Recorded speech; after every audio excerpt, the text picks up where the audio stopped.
यह एक male gamete होता है। यह एक क्या होता है आपका? मेल गैमिट होता है। कौन? स्पर्म। अब मैंने आप लोगों को एक बात बताया था कि आप लोग एक बात को समझें, क्या कि आप हैप्लॉइड और डिप्लॉइड, जो लड़का नया है वो भी जो पुराने हैं दोनों समझिए पीछे वाला, इसको आप कहते हैं एक गुणित और दूसरा बोलते हैं आप द्विगुणित। कहीं को दिक्कत? एक गुणित को बोला जाता है एन। एन का मतलब हुआ एक गुना, अगुणित भी बोला जाता है। और जबकि द्विगुणित को बोला जाता है 2n। जैसे कि आप मैथ बनाते हैं तो कहते हैं कि माना का x, तो कोई बोलता है कि माना कि a, सबको आदत क्या हो गया है? माना कि x। कहीं को दिक्कत? अब ध्यान दीजिए, उसी तरह जब एक सेट क्रोमोसोम होता है, एक सेट का मतलब आधा, जैसे 46 क्रोमोसोम है हम में, तो 23 को बोलते हैं क्या? एक गुणित। और 46 को क्या बोलेंगे? द्विगुणित। जैसे मेज, मकई, अगर मकई की बात करें तो मकई में आपका, सुनिएगा, मकई में होता है 20, जान लें। तो ये 20 जो एक्चुअल गुणसूत्र है ये हुआ डिप्लॉइड 2n, तो n कितना हो जाएगा? 10। समझ में आया? उसी तरह से आप कह सकते हैं, आप उसी तरह से कह सकते हैं क्या कि आपका p का मतलब मटर, जो सिलेबस में है उन्हीं की बात ज़्यादा हम लोग जिक्र करेंगे, कि 14 होता है। तो 2n बराबर क्या हुआ? 14। तो n बराबर 7। तो इसी तरह, क्योंकि याद रहे कि आधा गुणसूत्र जो होता है वो फादर के तरफ से आता है और आधा गुणसूत्र माँ के तरफ से आता है। तो 23 किसके तरफ आएगा? फादर के तरफ से। तो किसमें फादर की तरफ से किसके तरफ से आता है? शुक्राणु। तो इसका मतलब ये एक कोशिका ही है, शुक्राणु कुछ नहीं है बाबा, यह एक क्या है? कोशिका ही है, लेकिन यह हैप्लॉइड होता है। तो क्या लिखेंगे बोलिए तो नेक्स्ट? यह एक हैप्लॉइड, यहां पर ए दीजिएगा, हैप्लॉइड सेल होता है। हैप्लॉइड सेल होता है, यानी कि ये सेल है, हैप्लॉइड है, ये कोशिका है जो क्या है? हैप्लॉइड। हैप्लॉइड के बगल में आप क्या लिख देंगे? आप बोलेंगे तो तुम लोग क्या लिख दोगे यार? n कि 2n? लिखिए n। क्या की गड़बड़ हो गया कुछ क्या? और सबसे बड़ी बात है यह इलोंगेटेड होता है। इलोंगेटेड का मतलब समझ रहे हैं? नहीं, लंबा, दीर्घीकृत, कोई बात नहीं है। ये क्या होता है? इलोंगेटेड। इलोंगेटेड का मतलब समझ रहे हैं? लंबा होता है। जैसे बहुत सारा सेल्स है, जैसे कि न्यूरॉन का नाम सुना होगा आपने। तो न्यूरॉन जो सेल्स होते हैं, ये न्यूरॉन सेल्स आपका क्या है? बहुत ही लंबा है, सबसे लॉन्गेस्ट सेल होता है बॉडी में, तो इसका नाम अलग दिया। बहुत सारा ये जो सेल है आपका, जैसे ये सेल्स हैं, यहाँ का सेल्स क्यूबाइड होते हैं, कॉलुमनर होते हैं। ध्यान दो यहाँ पर, इसका मतलब है कि सेल्स का जो स्ट्रक्चर है एक जैसा नहीं। स्पर्म का स्ट्रक्चर क्या होता है? इलोंगेटेड, मतलब लंबवत होता है। तो लिखो, स्पर्म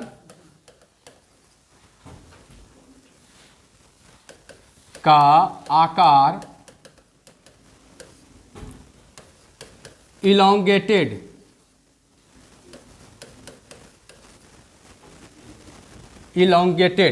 मतलब दीर्घीकृत होता है, लंबा होता है। और नेक्स्ट पॉइंट अगर मैं बात करूं कि आप ये बात को जानते हो तुम लोग कि ये मोटाइल होता है। कोई बच्चा बोला था अभी, फिर चुप हो गया। तो इसका मतलब है, मोटाइल का मतलब होता है चलनशील। जलनशील मत बोल देना है। चलनशील का मतलब ये चल सकता है, इसके पास टेल होता है जिसके कारण ये मूव कर सकता है। किस मीडियम में? वाटर मीडियम में। तो यहाँ पर ये लिखेंगे स्पर्म्स चलनशील मोटाइल होता है।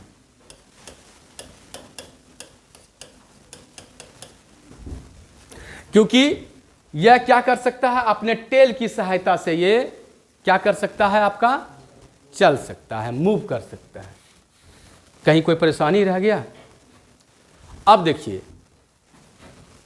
यहां तक तो आपने जाना। और सबसे बड़ी बात है कि इसके बाद आपको कुछ जाना, ये आप सबसे छोटा सेल कह सकते हैं मेरे बॉडी में। मेरे बॉडी का मतलब मेल के बॉडी में सबसे छोटा सेल कौन होता है? आपका स्पर्म। और फीमेल में सबसे बड़ा सेल होता है ओवम। यह जीके जीएस में कभी कभी पूछता है, जीके जीएस मतलब जब आप कंपटीशन के एग्जाम देते हैं, कि नर में सबसे छोटा सेल कौन है? स्पर्म। तो लिखो, यह मानव में आ गया, दोनों में, मानव में सबसे छोटा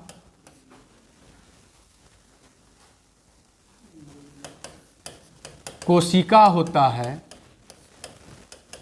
अतः सूक्ष्मदर्शी होता है।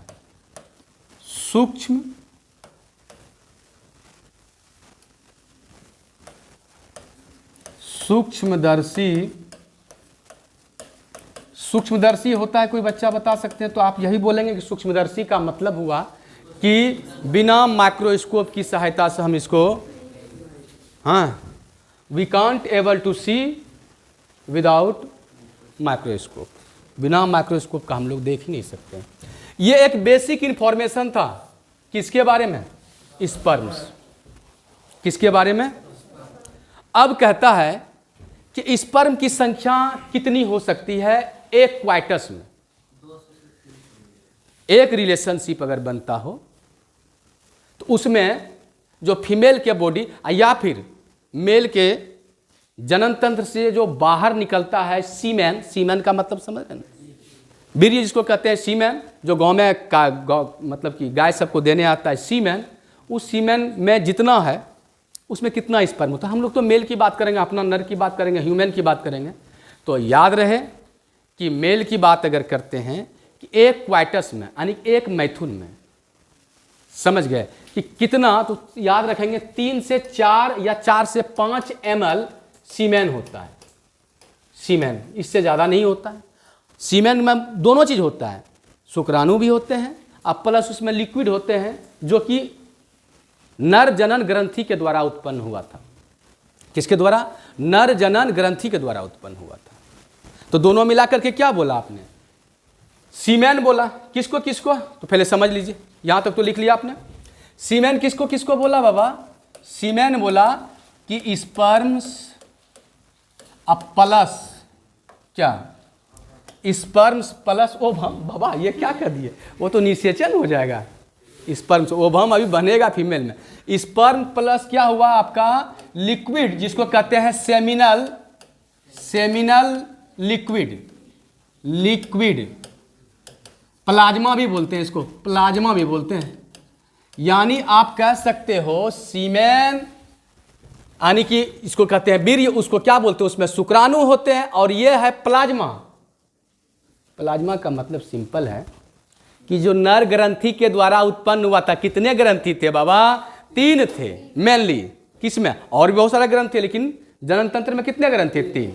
सेमिनल वेस्किल था, प्रोस्टेट ग्लैंड था और बल्बो यूरिथ्रल ग्लैंड था, जिसका और भी नाम था कॉपर्स ग्लैंड। तो ये सब जो सिक्रीट करता है उसका क्या नाम है आपका?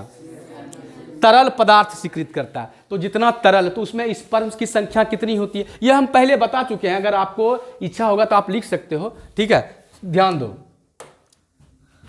तो एक क्वाइटस में, एक क्वाइटस का मतलब एक मैथुन में, एक रिलेशनशिप में कितना सीमेन रिलीज होता है? 4 से 5 ml। और जानते हैं उसी 4 या 5 ml में 200 से 300 मिलियन, 1-2 नहीं बोल रहे बाबा, 200 से 300 मिलियन स्पर्म्स होते हैं। How many sperms in the 3 और 4 ml ऑफ सीमेन, तो कितना होता है आपका बोलिए तो 200 से 300 मिलियन। 1 मिलियन में कितने बाबा? 1 मिलियन में 10 लाख होता है ना रे? 1 लाख होता है, 10 लाख, 1 मिलियन, ठीक है।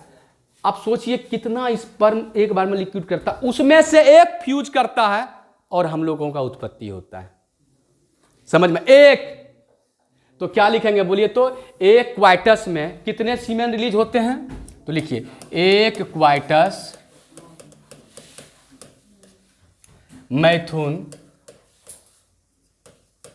में कितना बाबा?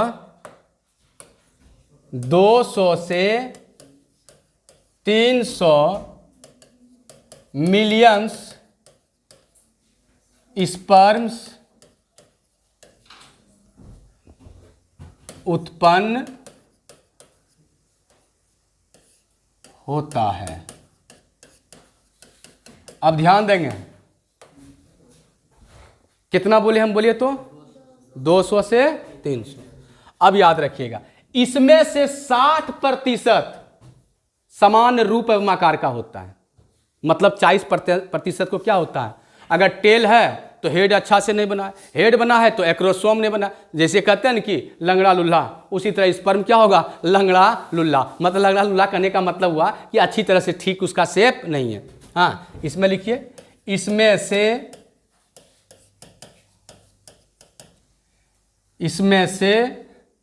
60% स्पर्म्स का रूप एवं आकार, रूप एवं क्या बोले? आकार सामान्य होता है। चलिए आपका बात ही लिखते हैं। तथा इसमें से, इसको समझना, तथा इसमें से 40% स्पर्म्स में तीव्र गति होता है। तीव्र गति होता है।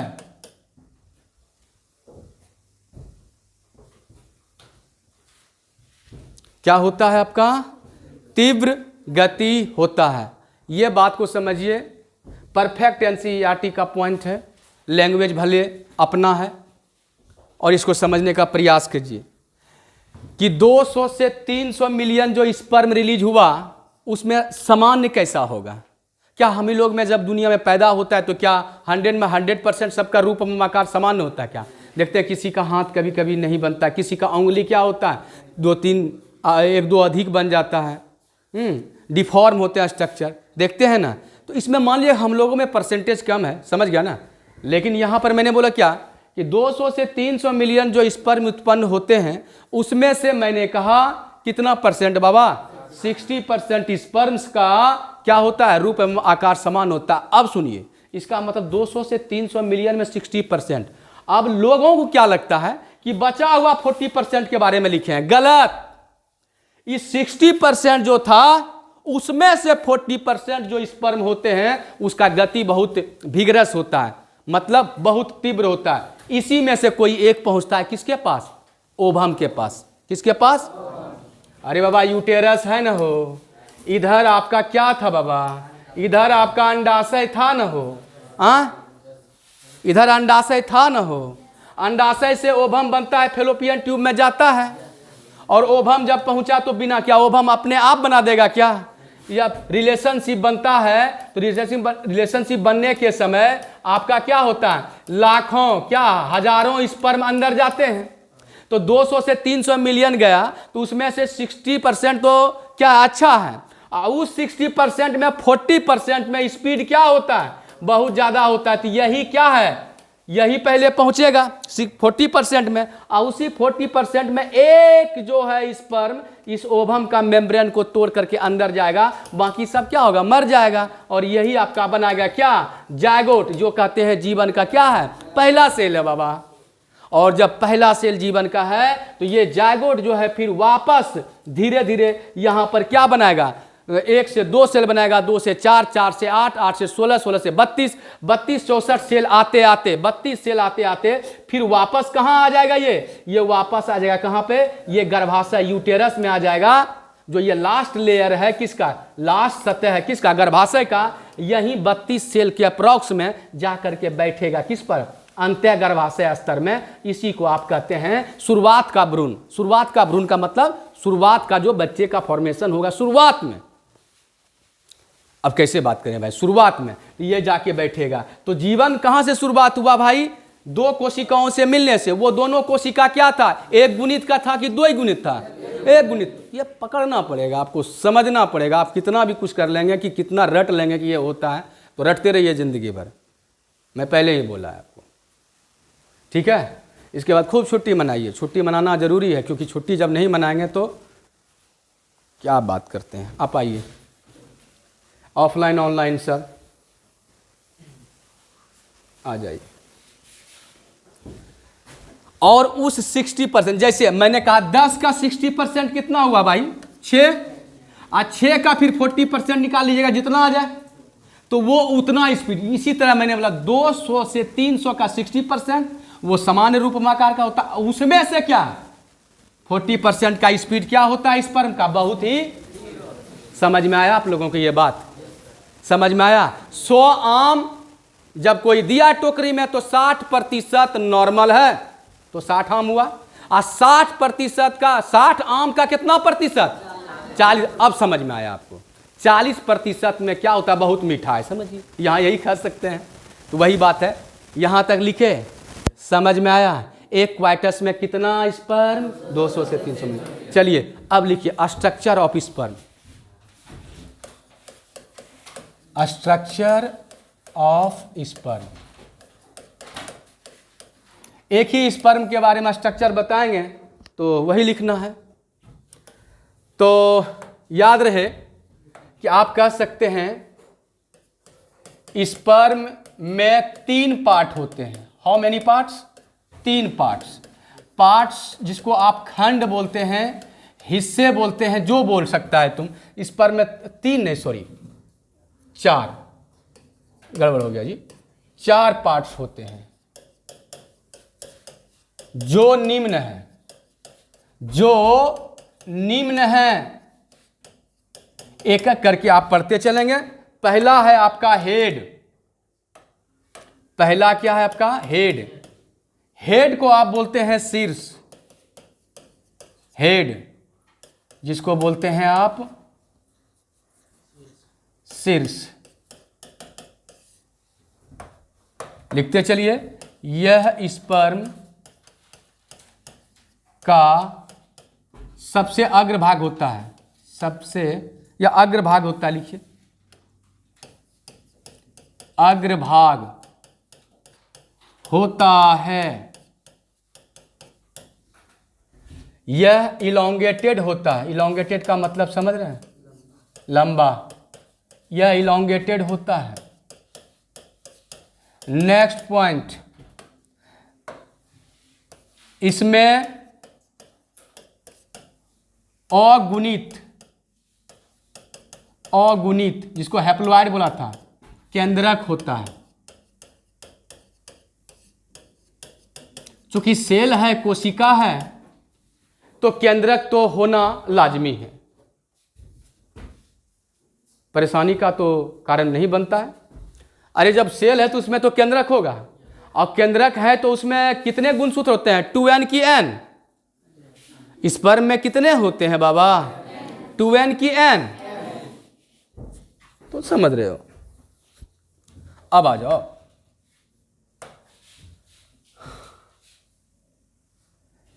हेड के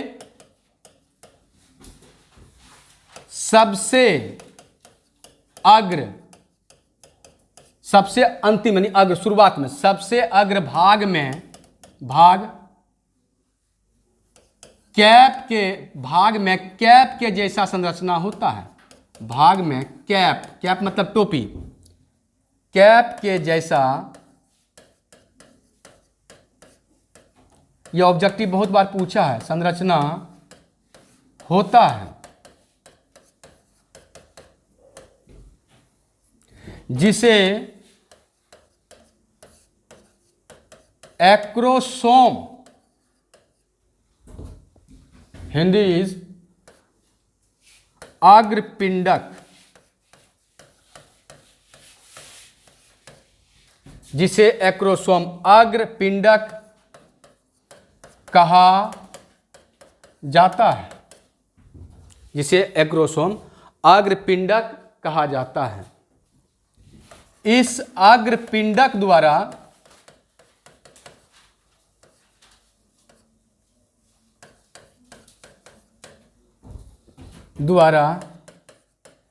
विशेष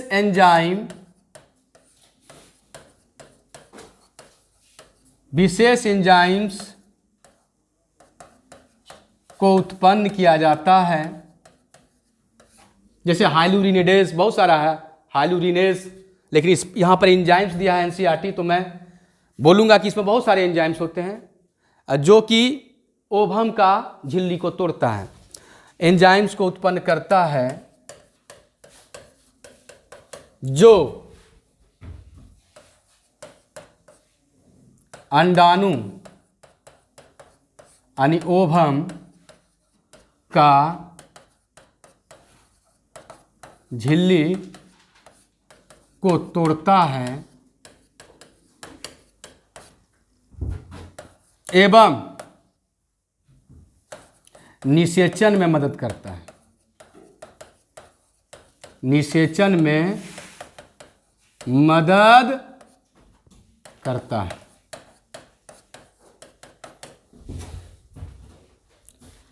मैं ज़्यादा थोड़ा विस्तृत है इन्फॉर्मेशन, और कोई बात नहीं है। हेड के बारे में जो आपने पढ़ा शीर्ष में थोड़ा सा विस्तृत है, जो कि आपका सिलेबस है वही है, बस थोड़ा सा कॉन्सेप्चुअल के साथ आप चलते रहें तो ज़्यादा समझ में आएगा। अभी फिगर हम जस्ट बताएंगे 3-4 लाइन के बाद, पूरी तरह से सब क्लियर हो जाएगा और आप बना भी पाओगे। और फिगर मैंने बोला है स्पष्ट रूप से बनाना है, 2 से 3 बार प्रैक्टिस करना है तुमको। हम तो कर ही रहे हैं, हमें तो प्रैक्टिस हर साल हो जाता है मिला जुला के, हमको करने से कोई फ़ायदा है नहीं, क्योंकि इस बार की एग्ज़ाम के लिए मैं भी लिखा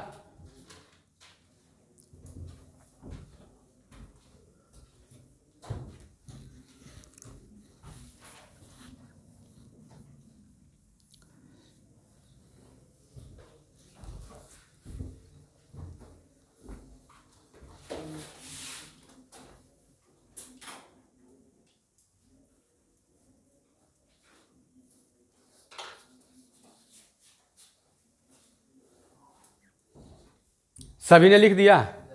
हेड पहला था ये, जैसे जब स्पर्म कहीं पढ़ना हो तो अपना स्ट्रक्चर को याद कीजिए। देखिए ये क्या है हेड, ये क्या है आपका नेक जिसको ग्रीवा कहते हैं, एक हुआ 2 पार्ट हुआ, यहाँ से कमर तक को कहते हैं मिडिल पीस, और हम लोग लेग हैं लेकिन उसमें लेग नहीं होता, उसमें होता है टेल। तो एक स्पर्म के कितने पार्ट्स, ऊपर वाला हेड, बीच वाला नेक, और यहाँ से यहाँ तक शरीर नहीं बोलना है, क्या बोलना है मिडिल पीस, मध्य खंड, और उसके नीचे वाला को क्या बोलेंगे आप, लेग नहीं बोलेंगे, क्या बोलेंगे टेल। तो इस पर में कितने भाग 4। तो अभी कितना है, एक पढ़े हैं और अब कुछ पढ़ना भी नहीं है, बस ज़्यादा है नहीं। आइए दूसरा क्या है भाई, नेक। अब एक एक पॉइंट सबको लिखना है। नेक, नेक का मतलब वहां ग्रीवा, गर्दन मत बोल देना रे, यह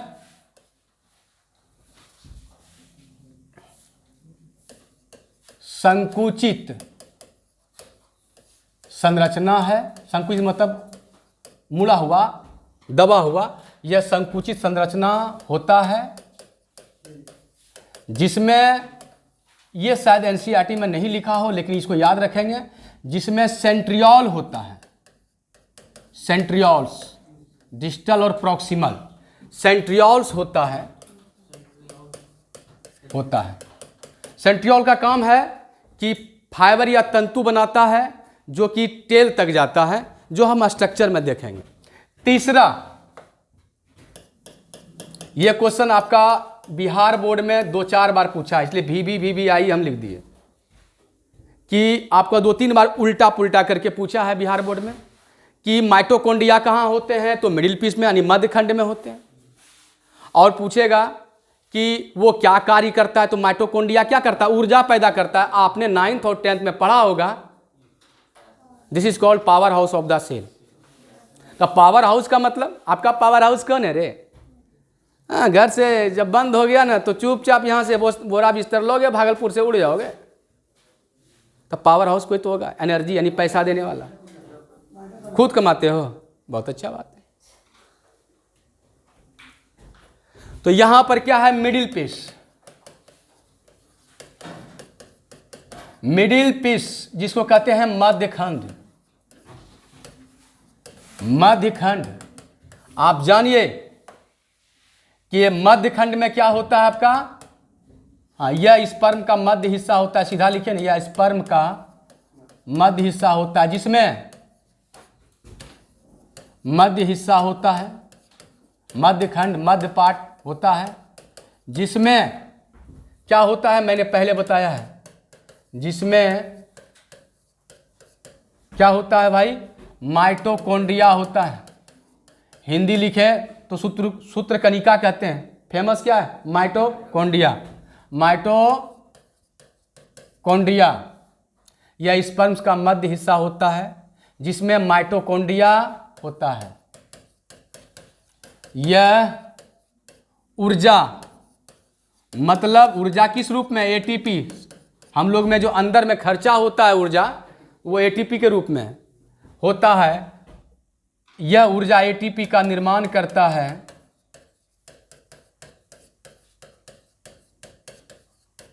एवं स्पर्म के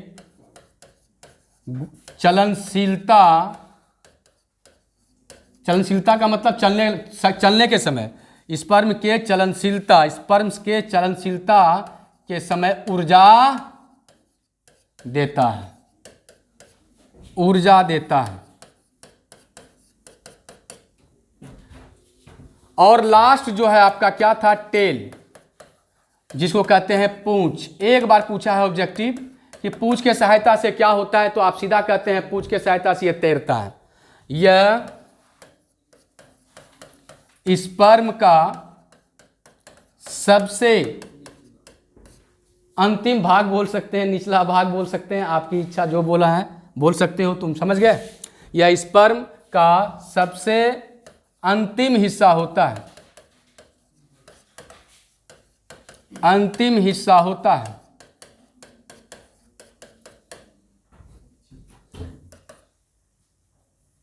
जिसके द्वारा स्पर्म स्विम करता है, मतलब तैरता है या गति करता है। लिखिए ना जी, फिजिक्स पढ़े होंगे आप, गति करता है। कहानी खत्म। लेकिन ये कहानी बनाने और सुनने से कुछ नहीं होगा, इसका स्ट्रक्चर बनाना है और इसी को समझाना है, बस। ज़्यादा नहीं, आपको 10 मिनट लगेगा, तो 10 मिनट में आप स्ट्रक्चर बनाएंगे और बहुत अच्छा तरह से आप स्ट्रक्चर बना सकते हैं। आपको टेंशन लेने की जरूरत नहीं है।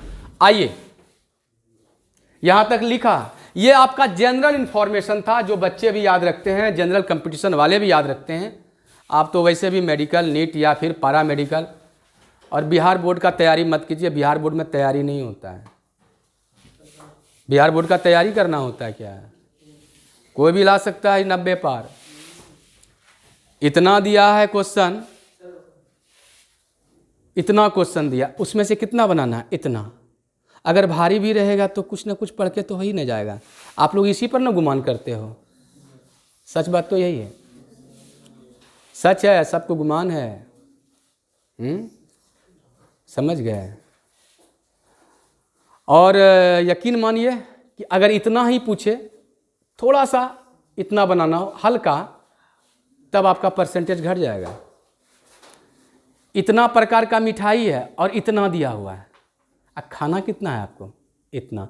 चुन चुन के खा लेंगे, जो अच्छा लगेगा, और जो मिठाई अच्छा नहीं लगेगा उसको डिस्कार्ड कर देंगे, फेंक देंगे। वही हो रहा है ना बिहार बोर्ड में, नहीं हो रहा है क्या?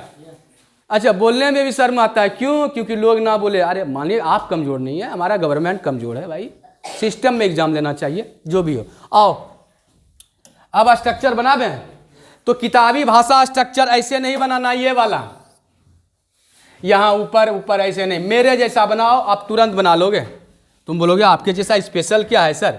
अरे स्पेशल कुछ नहीं है, आराम से बनाओगे। देखो, सबसे पहले ऊपर में एक जो है यहां पर कैप दे दो, ऐसे। कहीं को दिक्कत? दिया कि नहीं दिया? अभी मत देना, सुन लो पहले। हाँ, आप लोग भी जो ऑनलाइन देख रहे होंगे, मैंने कहा कि आपको पहले कैप देना, और इसी को क्या करना, इलांगेटेड कर देना। ऐसे कर देना है, ऐसे कर देना, कर सकते हैं ना? अब यहां पर आ करके नीचे आप जो हैं इसके गर्दन को ऐसे कर दीजिए। कहीं को दिक्कत? अब इसको थोड़ा सा बढ़ा दीजिए आप, हल्का सा, जितना पोर्शन ये उतना ही, समझ गए? और आप इसको नीचे की ओर बना लीजिए ऐसे। हाँ, आदमी बना दिए, क्योंकि हम आदमी ही बनते हैं इस पर्म से, है ना? ये, और नीचे जो है आप संकीर्ण कर दो ऐसे। और इधर चाहते हो तो इधर ले जाओ, उधर चाहो तो उधर ले जाओ। क्योंकि हम राइट साइड हैं, लेफ्ट वाला नहीं है, तो हम उधर ले जाते हैं। कहीं को दिक्कत हो गया क्या? अरे दिक्कत हो गया, थोड़ा टेढ़ा उढ़ा बनेगा तो दिक्कत नहीं है। अब सुनिए, ये एक सेल है, तो सेल के सबसे बाहरी जो लेयर होते हैं उसका नाम है प्लाज्मा मेम्ब्रेन। क्या नाम है जी? Plasma membrane, cell membrane, plasma membrane. इच्छा है आपका क्या लिखने का? बोलिए। Cell membrane. और इच्छा है हिंदी में लिखने का, बिहार बोर्ड है तो क्या लिखेंगे भाई? प्लाज्मा झिल्ली, यही लिखेंगे। प्लाज्मा झिल्ली, कोशिका झिल्ली, लिखते रहे, बहुत सारा नाम है बाबा, समझ रहे हैं ना? आ जाओ। अब ये एक सेल है, तो इसके ऊपर में ये वाला, ये यहां से यहां तक, देखना, यहां से यहां तक, ये क्या कहलाया? हेड। यही ना पढ़ाए थे? दिक्कत है क्या? और ये हेड को आप बोलते हैं शीर्ष। अब लिखने का जरूरत नहीं है ना, हिंदी में सब लिखा हुआ है। और ये वाला जो भाग है, ये वाला, ये इसको कहते हैं क्या? इसको बोलते हैं आप, इसको बोले थे हेड, और इसको क्या बोलेंगे आप? नेक, मतलब ग्रीवा। और ये वाला जो भाग है यहां से यहां तक, इसको क्या बोला रे? Middle piece. क्या बोला? यही सब ना बोल रहे थे। और सबसे अंतिम में ये है टेल। मैंने कहा था कि हेड सबसे ऊपर होता है, ये नेक क्या होता है? जस्ट उसके नीचे सकरा हुआ होता है। मिडिल पीस बीच में है, इसके अंदर माइटोकॉन्ड्रिया होता है जो इसको तैरने में क्या करता है? मदद करता है। और ये है टेल, जिसकी सहायता से ये मूव करता है। कहीं को दिक्कत? अब यहां पर आओ, इसके अंदर एक न्यूक्लियस होता है, और ये आपका क्या हुआ? न्यूक्लियस। बोलो ना रे। न्यूक्लियस को बोलते हैं हम केंद्रक। और इस केंद्रक में आपका क्या होता है? देख लीजिए, गुणसूत्र होता है, जिसको कहते हैं आप गुणसूत्रीय पदार्थ। एनसीईआरटी लिखा है गुणसूत्रीय पदार्थ, लेकिन आप इसको कुछ भी लिख सकते हैं, उससे कोई फर्क नहीं पड़ता है। आप इसको लिख सकते हैं, इसके अंदर जो भी है पदार्थ, इसको बोल सकते हैं आप क्रोमोसोम, या क्रोमोसोमल में क्रोमोसोम। क्रोमोसोम जिसको गुणसूत्र कहते हैं, या इसको क्रोमेटिन भी बोल सकते हैं, चूंकि क्रोमोसोम क्रोमेटिन के रूप में होता है। और आप शुद्ध भाषा लिखना सकते हैं तो वही क्रोमेटिन और क्रोमोसोम लिख सकते हैं, या एनसीईआरटी के साथ क्या? गुणसूत्रीय पदार्थ। कहीं को दिक्कत है? बोलो ना रे, एकदम खामोश है। अब यहां पर लिखने का बच्चा, ये इसके अंदर जो मटेरियल है उसको क्या बोलेंगे? केंद्रक द्रव बोलेंगे। अरे कोशिका के अंदर जो द्रव है उसको कहेंगे कोशिका द्रव, और इसमें केंद्रीय केंद्रक द्रव बोलेंगे। लिखने का तो जिंदगी भर लिखते रहेंगे। ये कौन सा द्रव है आपका, बोलिए तो निकुलियोप्लाज्म, क्या बोलेंगे। लेकिन इतना लिखने का आपको समय वहाँ नहीं मिलेगा, क्योंकि जब आपने बोला कि यहाँ पर केंद्रक होता है तो वो जो टीचर हैं वो हमारे और आपके जैसा, नहीं आपके जैसा, मेरे जैसा क्यों, लोल नहीं है, समझ गए, वो समझ जाएंगे। अब आइए, ये जो नैरो है इसी में मैंने बोला था क्या होता है आपका सेंट्रियोल, क्या होता है, तो मानिए ये है सेंट्रियोल, और यही सेंट्रियोल से एक धागा निकलता है आपका, जो धागा आपका क्या करता है, आपका बीचों बीच जाता है 9+2 अरेंजमेंट में। तुम बोलोगे सर 9+2 अरेंजमेंट क्या है, तो 11th इसीलिए बोलते हैं पढ़ाकर, और किसी कारण नहीं। ये एक तरह से तंतु है जो इसको पूरी तरह से यहां तक नीचे तक क्या करता है, सपोर्ट करता है। इसका नाम आपके बुक में नहीं दिया हो, इसका नाम है एक्सोनीम। फिर से बोलिए सर, एक्सोनीम। और एक्सोनीम में जो तंतु होते हैं 9 ठो होते हैं घेरा में, और 2 ठो होते हैं क्या, बीच में। बांस 9 ठो दे देते हैं चारों ओर 9 ठो बांस दे दिए, और बीच में कितना बांस गाड़ दिए, 2। समझिए ऐसा ही तंतु बनाता है, जिसका नाम क्या है, एक्सोनीम। किससे बनते हैं, तो सेंट्रियोल से। इस एक्सोनीम का बनावट क्या होता है, एक्सोनीम का, ये एक्सोनीम ही लिखेंगे हम भाई। एक्सोनीम का बनावट क्या होता है, 9+2। ये नीट में पूछेगा, ये बिहार बोर्ड में कभी तकलीफ नहीं दिया है, हो सकता है तकलीफ दे। कैसा बनावट होता है, 9+2। 9 क्या समझे, चारों ओर तंतु, और बीच में कितना, 2, इसलिए 9+2 बनावट, ठीक है। अब ये वाला क्या था, चूंकि इधर मैंने बोला था एग्जाम में कि ज्यादा करके आप इधर लिखना प्रयास कीजिए ना, अगर नहीं बनता है, अगर बच जाता है कि आपको नहीं है, तब आप इसको कहीं दूर ले जाके लिखिए। तो यहां पर आपका ऐसे करके इसको ऐसे हम लिख दिए, यहां पर इसका नाम क्या है, बोलिए तो सेंट्रियोल। क्या नाम है बाबा, क्या बोलेंगे, सेंट्रियोल। सेंट्रियोल, कहीं को दिक्कत है, हिंदी में भी यही लिखिए सेंट्रियोल, अब फेमस है। अब इसके चारों ओर, इसके चारों ओर क्या होता है पता है, चारों ओर होता है माइटोकॉन्ड्रिया। क्या होता है, ऐसे लपेटा हुआ होता है चारों ओर, और जानते हैं इसीलिए इसको जो है डॉट डॉट में दिखाता चला गया है आपका, कि ये चारों ओर से क्या होता है, ऐसे करके लपेटा गया है। माइटोकॉन्ड्रिया जो क्या बनाता है आपका, ये माइटोकॉन्ड्रिया क्या बनाता है, ऊर्जा, माइटोकॉन्ड्रिया, माइटोकॉन्ड्रिया। और सबसे बड़ी बात है, माइटोकॉन्ड्रिया क्या बनाता है रे, हाँ, एटीपी बनाता है, ऊर्जा, इसको तैरने में मदद करता है। और सबसे अंतिम भाग ये है टेल तो क्या करता है, स्विम करने में मदद करता है, और तो कुछ इसमें है नहीं। और सबसे बड़ी बात जो भूल गया, जो बराबर पूछता है कि यहाँ जो कैप के जैसा स्ट्रक्चर था, ये कैप का जैसा स्ट्रक्चर में ऊपर में ऐसे करके एक चीज भरा होता है जिसका नाम है एक्रोसोम। क्या नाम है, क्या नाम है जी, एक्रोसोम, अग्रपिंडक। यही आपको क्या करता है, जब स्पर्म पहुंचता है किसके पास, ओवम के पास, तो ओवम का झिल्ली को कौन तोड़ेगा, इसी के द्वारा एंजाइम बनता है। हाँ, इसी के द्वारा बहुत सारा एंजाइम बनता है, जो पहले ओवम का झिल्ली को तोड़ के अंदर प्रवेश करेगा, वही स्पर्म क्या करेगा, फ्यूज करेगा। तो ये वाला आपका स्ट्रक्चर क्या है, बोलिए तो ये वाला, इसको ऊपर लिखते हैं, क्या है बोलो, हाँ, एक्रोसोम। फिर से बोलो ना रे लोल, इसको आपको नहीं दिख रहा है सबको, एक्रोसोम। एक्रोसोम का हिंदी क्या होता है, अग्रपिंडक। क्या बोलेंगे, अग्रपिंडक। और अग्रपिंडक बहुत सारा एंजाइम को बनाता है, जिसमें सबसे जो बहुत सारा एंजाइम है उसमें क्या कहते हैं, हाइलुरिनिडेज या हाइलुरिनेज, बहुत सारा एंजाइम है। वही जाकर के, ये किसका फिगर था, स्ट्रक्चर ऑफ क्या, ऑफ स्पर्म। और भी आप लिख सकते हैं, जोड़ सकते हैं, there are so many information regarding this structure, but most important are here. Clear है, बनाइए। आप लोग बनाइए, बना सकते हैं ना, बना लीजिए, थोड़ा समय लगेगा, क्योंकि ये क्लास जो है थोड़ा सा लंबा चला जाता है, आपको बनाने में लगेगा कुछ मिनट। ऑनलाइन वाले चूँकि आप भी बना सकते हैं, अगर ये आपको डाल दिया वीडियो, आपके ऐप्स पे भेज दिया तो ठीक है, या जहाँ भी, तो ध्यान से देख लीजिएगा। और क्या बोलें, बना लेंगे आप। ओके। और बाकी बात आज थोड़ा डिस्टर्ब भी हुआ है, उसके लिए क्या बोलें, खेद है। चलिए ओके।